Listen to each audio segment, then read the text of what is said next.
What's up guys? This video is going to be a little bit different than my normal videos. This is not going to be a boat tour, but I'm actually going to be talking about the design of a monohull that I feel really strongly about. This design is extremely unique and honestly astounding. I think this boat design is so awesome that I just really want to get the word out about it. I am in no way getting paid by the designer to make this video. Enter the Troublemaker.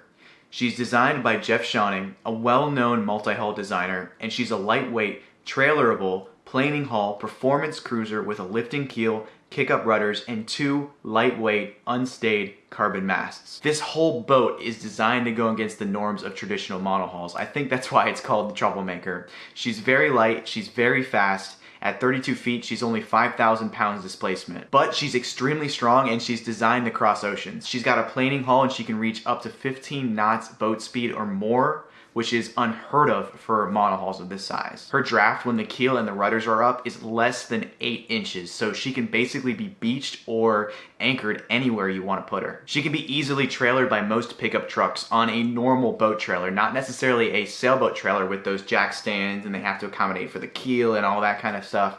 No, this is a very easily trailerable boat, and that means that you can take her home with you. You don't have to have her stored at the marina or at a boatyard and pay those fees. Lastly, because this is not a production boat, there are 3 options to actually purchasing one. The first being a kit, which you will build yourself. That's going to be the most affordable option. The next option is to purchase her as a base model Lightship, which will basically be a blank boat that you can finish yourself with all of the cruising equipment that you want to put on the boat. And lastly, she can be purchased as a complete sail away ready boat. That's obviously going to be the most expensive option. Now the pricing estimates for these 3 options are going to be discussed at the end of the video and also in the description below. The latter 2 options to get the design professionally built are offered by Corecraft Marine in California. That's actually run by Jeff Schionning, who is the nephew of Jeff Schionning. It's a family business. But don't just take how awesome this design is from me. Let's hear it directly from the horse's mouth, from the designer, Jeff Schionning, who I interviewed last Friday about this boat, and I'm going to include the highlights of that interview in the video now.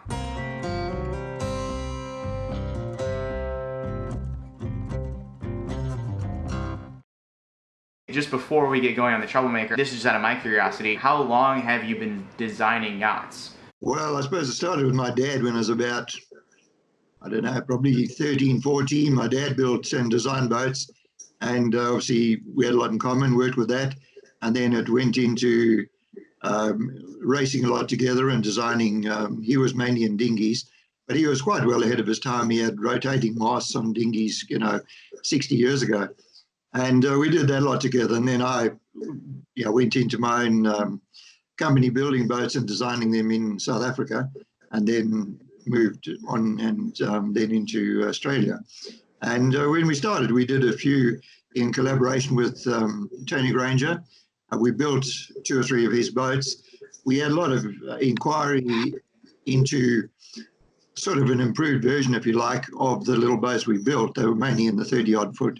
And Tony wasn't really interested, so I then designed the first of the boats we did, and people loved them, and it just went from there. So yeah, so pretty much all my life, I suppose, is designing. I'm actually a land surveyor by trade, but as a passion, it's been all into boats my whole life. I've got a few questions about the Troublemaker. I just wanted you to kind of explain the general concept of the Troublemaker. A really well-designed, fast, easy to build, very light, monohull, which there are not too many of. And also then primary to that is the kick-up rudder, the retractable motor, and also then the keel comes up. So you can actually put on the beach anywhere in about 200 mil of water, 8 or 9 inches, and that gives you a lot of potential for cruising.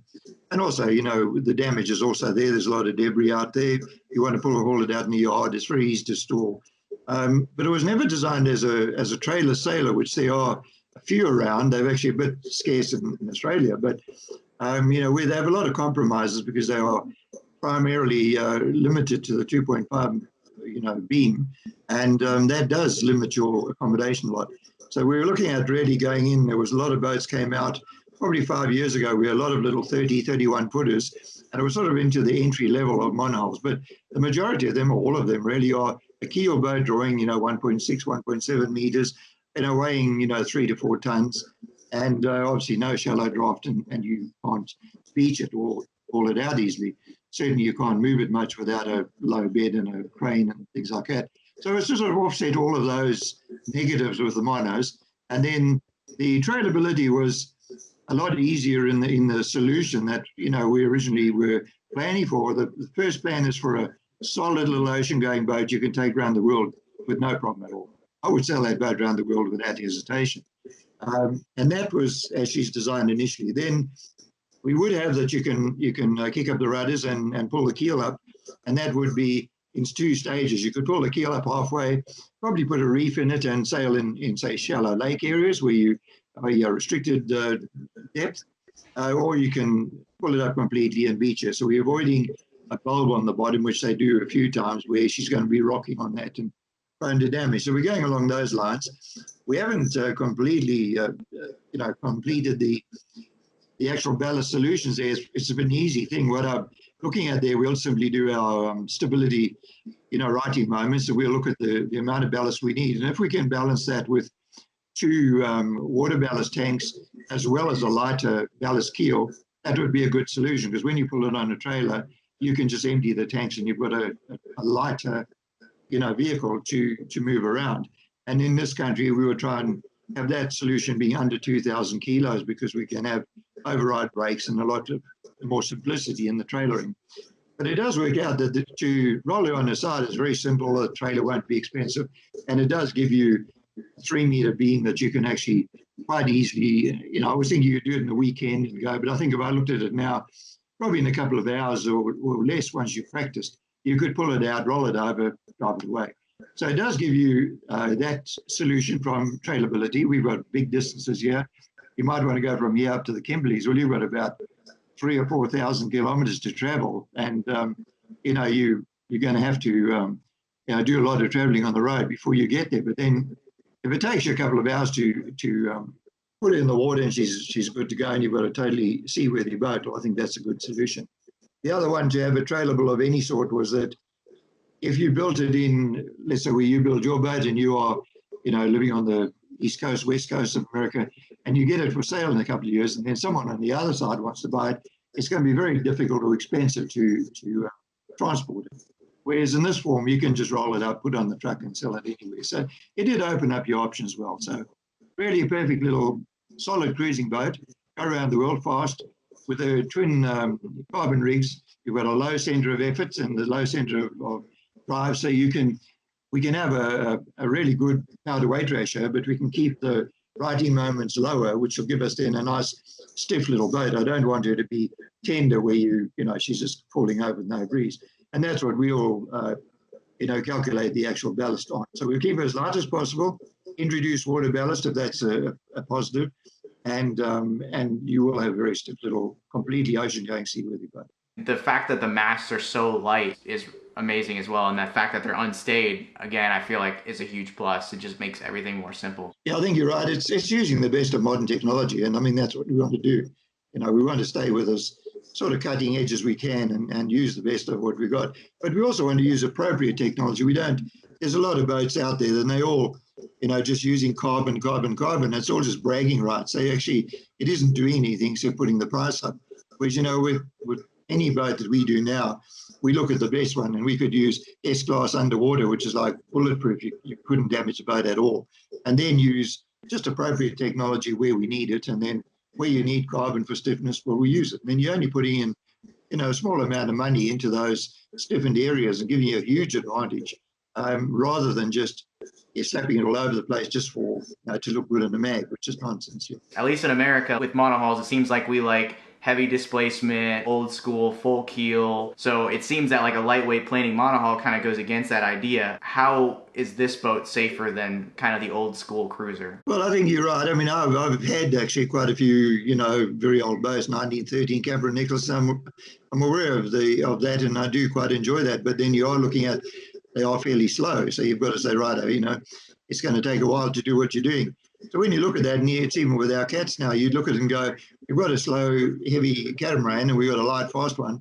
Well, generally the faster boat, whichever it is, it can actually get like a coastal passage or even like from Australia to New Zealand, you can look at the weather window and get there within the window. If you have a slow boat, you're almost certainly going to take 2 or 3 times the length of time, and you are much more likely to get clobbered with a change in weather. So you do have the speed in a fast boat, either one, to actually use the weather windows wisely, or in quite a lot of cases, you can stay ahead of the weather window. You don't get caught up in it because you can run away from it because you've got the speed to do that. Say when we started this design, it's got a very solidly attached keel, even though it slides up and down, is well attached inside. Where a lot of failure with the monos is the modern ones, particularly, the keel breaks out, and I mean that's a disaster. So in this way, we do have the very strong attachment. When it's down and solidly pinned, we have the full sort of, if you rolled it over, you've got the riding motor to recover, and we've got the actual seaworthiness and the strength of the hull to be much stronger than, let's say, an old heavy displacement boat. I think when you're looking at that, even with any of our boats now, no matter what they are, you're compensating or being smart enough that if you're going offshore with a boat like this, and I would not go offshore with any boat, that I don't take like a parachute anchor with me and a drogue. So you go like we're running before the wind's picking up stronger, and you're running the drogue of it because you're just evening out your run. You're not surfing madly down a wave and then sort of running back. You're just running nice, good moderate speeds. And then if that gets too much, you round up and you put out the parachute and you sit behind that completely safely. So you're compensating for, let's say, a heavy displacement older boat. You could heave to, and with the keel and the drag on that, it will probably be reasonably safe to heave to into that and actually ride that out. Not comfortably, no doubt, but still.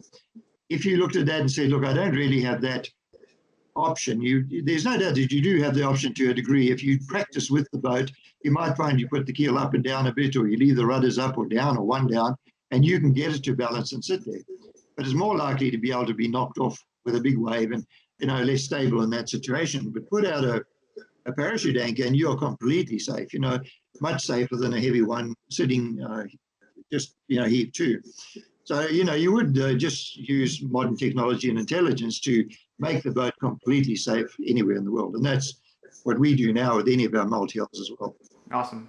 Because this is a light boat and is a planing hull, can you easily overload it and make it not possible to go on plane? No, look, I think, it comes with any of them. The thing here is, with any of these boats, and the cat illustrates that quite well. We would have one of our boats, let's say a 45-footer, and, the shell for that boat will weigh a little under 3 tons. And yet if we took a lagoon or any of the heavier catamarans, their shell is probably already running at about 9 or 10 tons. So when you get to the end of the displacement they've got, their boat is running 15, 18 tons, and ours is running 6 or 7.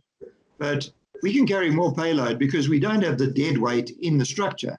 So with the little one as well, if you took another monohull of a similar size and they've got a bigger keel and they've got more ballast because they need it, then you would look at it and say, look, we've already got 1,000 kilos lighter than the other guys just in our structure. And we've got the same, we can carry the displacement, no problem. So the lighter your shell is, so long as you don't lose strength, the more payload you get. So you would find, no, you've actually got more payload probably in that. And the nice thing with that is you can position that payload as central, weight to make the boat much safer rather than have the boat built as a heavy shell with the weights in the wrong place and the ends where it's actually not very seaworthy at all. So you do have that. And of course, with your lower mast, you've got, far less rotation moments on it. It's not trying to roll over as easily because, again, your momentum isn't rolling with a heavy mast and sort of you've got to go right down on the beam before you get any recovery. You'll find with your form stability that you have and the centralized weight, she's going to be much, much stiffer and harder to roll down. So just straight away, she's going to be there. We're not looking at the boat as a planing option that you're planing everywhere you go. It certainly can plane very easily, and you'd be looking at surfing down waves in full control with twin rudders, absolute sports boat. It would be magical and completely, manageable. Whereas, most of the other boats are looking at broaching and, the rudders aren't working as well. So, you've got much more control than that just as a basic design. Because of the planing hull, the boat is relatively flat on bottom. Is that going to cause pounding in rough seas? Yeah, any of the modern boats where they are shallow and less rocker in them, let's say, I mean, definitely if you beating to windward and the bow is coming out, let's say, 25, 30% out of the water, of the waterline length, and you're coming down onto the next wave, it will bang a bit. Now, I've especially tried to keep that forward area there as bead as we can to really avoid that to the major degree. But if the boat is, coming off a wave fast over a wave and is semi-airborne, it's going to come down with a bang. But the point is that you've got the strength to contain that. There's no way that the boat is bothered about that at all. It's an absolute strong unit. So no problem with that. But, that's a matter of management. You look at it and say, I'm going to windward, we're banging along, this is a pain. I'll open it up, 10 degrees and a bit faster, or else we'll, reef down and we'll go a little slower and we won't be so airborne and we're back to full comfort. Because if you looked at the heavy boat that's going along comfortably, you're probably soaking wet because it's going under most things, and you're probably doing half the speed anyway. So if you dropped your speed down by 30%, you're probably still much faster and very much more efficient to windward. You're going to go to windward at, probably through very narrow angles and be very efficient. So it should be, if you got to go to windward, you're going to do it a lot less than most other boats. This boat has a large sail area to displacement ratio, so I mean it's very fast. Can you easily pitch, pull, broach, or knock the boat down in heavy weather because of this? Yeah, no, not at all. I think it's it's got a good power to weight ratio because we've got the shorter masts and we can still keep a decent sail area, but we have got the lightweight shell, which gives us the power to weight ratio, but we've still got the well ballasted keel that is low down, giving you the righting moments. So you're not losing anything there; you're gaining really in that way. So no, I mean from a knockdown, it's going to be just like any other boat. It's purely the actual righting moments and the keel, supporting it so that it isn't too tender and get knocked down. But with the lower mast and the lower center of effort, I mean that brings your lever arm down to where you've got less rotation, and that actually is harder to pull down. So no, just the opposite. It's actually, with that compact rig, it is harder to knock down, but because of the lightweight build, it is actually keeping a very good power to weight ratio. Why a ketch with 2 head sails, and a mizzen, and why not a cat ketch without those head sails? The boat is designed as she is without any head sails to be perfectly balanced. It's very much like a radical bay. So it's like a laser, whatever. You're just with the main, she's perfectly balanced to windward. And for a lot of your sailing, you wouldn't even bother with head sails at all. Okay. You're adding the head sails for, just an add-on reason.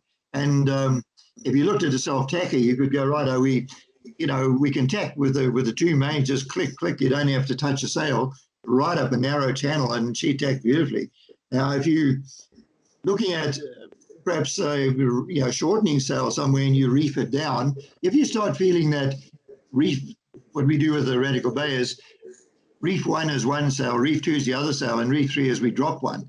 So those are the 3 reefs. Now that's a catamaran, slightly different, but what happens with those, which we have had guys get into 50 knots plus, and they're saying under those reef conditions, it's quite hard to tack her now through that heavy weather and through the heavy wind.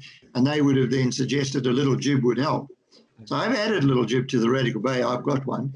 And with that, I'm just figuring we would end up saying you're reefing down, you've got a reef in both mains, and then you're going, right, we need more. Then if you had the self-tacker and your mizzen and you drop the main, you've got a perfectly balanced sail, and there's enough fetch in that length to allow her to actually tack and work well in rough conditions. So it's giving you the adjustability, which is why they generally went for ketches, that you can drop different elements of the sail, one sail at a time, without trying to control a huge main with reefing. So you have the option to play with that, and that would be something you might find in certain conditions. You've got the off main up and you've got the self-tacker, and it gives you just a better balance for where you're going and what you're doing. So now when you're off the wind, which we found with the radical bay, off the wind, she's quick, yes, but when you're racing against other guys and they put up huge spinnakers, you are now, struggling because you don't have the horsepower.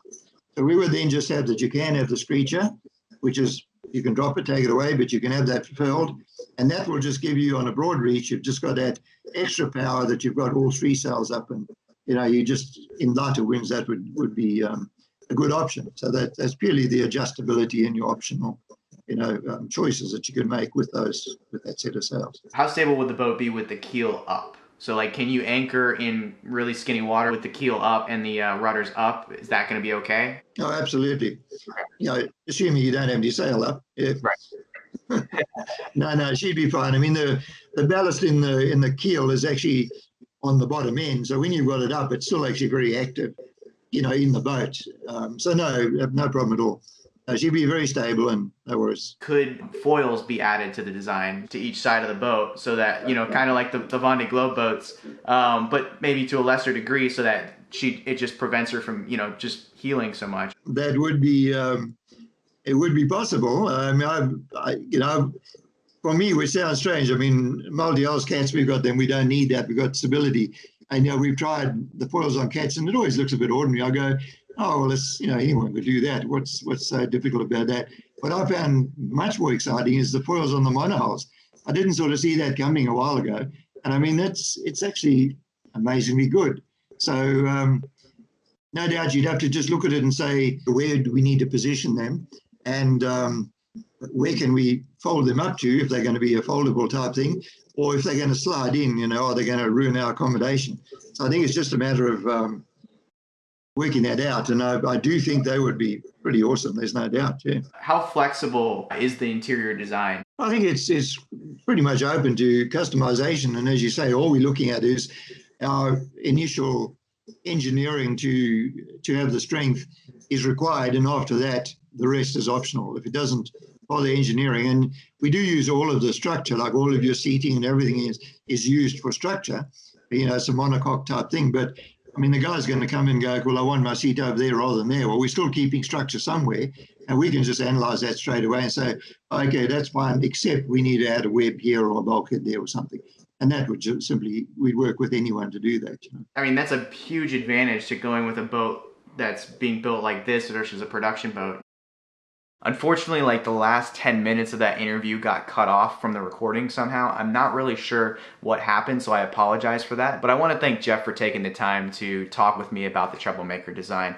It was certainly appreciated. Jeff is really a wealth of knowledge, and he's really fun to talk to. So if you guys enjoyed this video, I'm willing to reach back out to him and maybe get him talking about multi-hull design or other things you might want to hear about. So if that interests you, please leave a comment down below and let me know. Now, as promised, the pricing. So keep in mind these numbers are going to be just estimates because of exchange rates and the fact that basically every boat that's built is going to have some kind of custom different option that's going to change pricing. So these are just estimates. The first and the cheapest option is going to be obviously to buy the DIY kit. That option is going to run you around $30,000. Now what you're going to get with that is basically a partial shipping container with everything you're going to need to put this boat together. And it's a really good option if you want to save some money and basically pay yourself for the labor of building the boat. If you're not familiar with how Schionning Design kits are actually built and put together and what you do with them, there's a lot of information about that on their website. That's going to be in the description below. The second option is to basically have the boat built as a lightship. This would be a base boat professionally built by Jeff Schionning at Corecraft Marine in California, and what you get is a boat that's essentially ready for you to finish with the equipment of your choosing. So you're obviously going to have to add things like instruments, autopilot, solar panels, etc. This option will run you at just under $100,000. The last option, again built by Corecraft Marine, is going to be just the complete sail-away condition boat. Everything that you'll ever need. You can just step on the boat and sail off into the sunset. And that's going to run you between around $160,000 to $170,000. This price will obviously depend on the equipment that you choose to be installed on the boat. So that's it, guys. Again, I am not being paid to say nice things about this boat. I just saw this design online and I just felt so strongly about it that I wanted to reach out and get more information,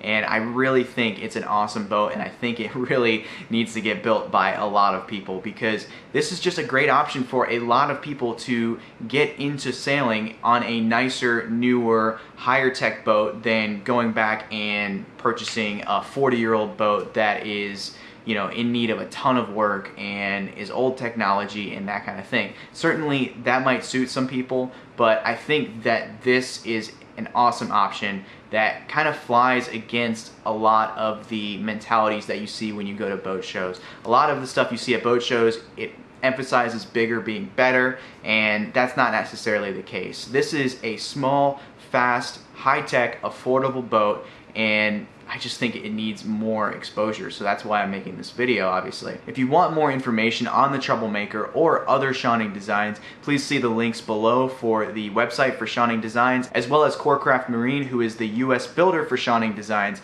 in California. I also wanted to quickly mention that Corecraft Marine can build any of Schionning Design boats, not just the Troublemaker, so they can build any of the catamarans, the trimaran, or any custom boat really. They can do it in the US, so that's pretty cool. As always, guys, if you like this one, please leave a like, leave a comment down below, subscribe if you haven't already, and hit that notification bell if you want to know each and every time we drop a video. See you guys. I've got it right.